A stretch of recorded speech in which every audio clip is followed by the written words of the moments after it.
નથી. કેમ કે આગળ કીધું કે વાલો આયા, આ હે પારસમણી એ પથ્થર નહીં, ગુરુ કોઈ વ્યક્તિ નહીં, ગુરુ એક રામનું સ્વરૂપ છે. તમને રામના દર્શન થયા એવું મનમાં વિચારો. આવું આ ગુરુ કોઈ વ્યક્તિ નથી મારા સાહેબ. અને વ્યક્તિ સમાન કદાચ મગજમાં રાખેલું હોય ને આજથી કાઢી નાખજો આગળ જવું હોય તો. ગુરુ કોઈ વ્યક્તિ નથી, ગુરુ એક ભગવાનનું સ્વરૂપ છે સાહેબ. પોતે પરમાત્મા છે, એ પરમાત્માના દર્શન કરવાના છે. ગુરુનું હોય ને પરમાત્મા તરીકે દ્રષ્ટિ નાખો. તમે તમારી દ્રષ્ટિ આવી ફેરફાર કરો.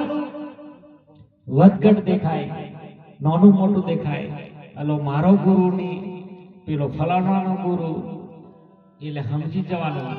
આવું જો કદાચ આપણા અંદરથી આવો ભાસ થાય અને આવો જો વિચાર ઉલટે, એટલે સમજી જવાનું આપણી મય કંઈક ને કંઈક છે, કંઈક એવા કોટા પડી રહેલા છે.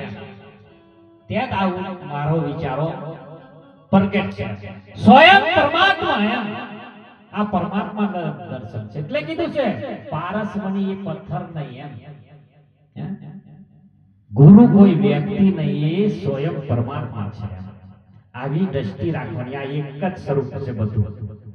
આ એક જ સ્વરૂપ છે, કોઈ જુદું નથી, કોઈ નાનો નથી, કોઈ મોટો નથી, કોઈ નારી નથી, કોઈ પુરુષ નથી, કોઈ પ્યામદા નથી. કે નોતા ધરતી નોતા આકાશ વચ્ચે સાહેબ કામ.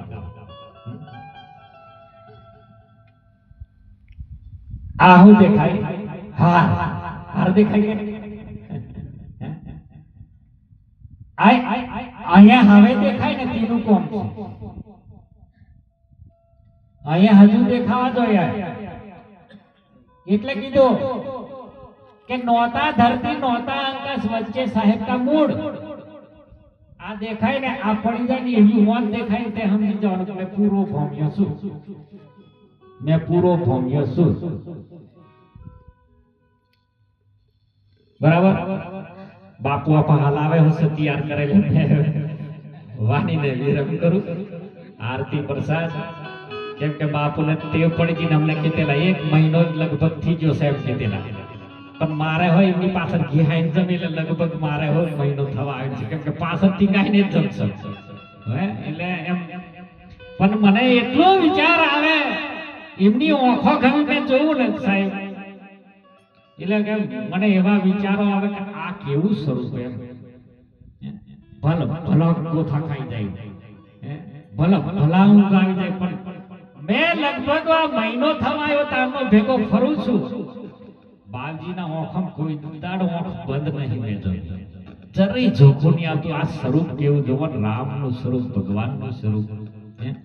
રીતે ભલભલો મેં જ ઊંઘલાતેલો બેઠો બેઠો ભારતા હે બેઠો બેઠો ઊંઘતેલો. કોક જોને આવે જાગતા પણ અડધી નીંદર કાઢ નાખેલી. પણ બાજી ગઈ ભારો એમનો પોપનો એમ પડ ચાલુ, જરી ઓખ મિસ્તા નહીં. જોવો તો ખરો કેટલી કૃપા એમ. એટલે જે કોઈ પણ બાકી રહી ગયા હોય તો સદગુરુ કરી લેવા.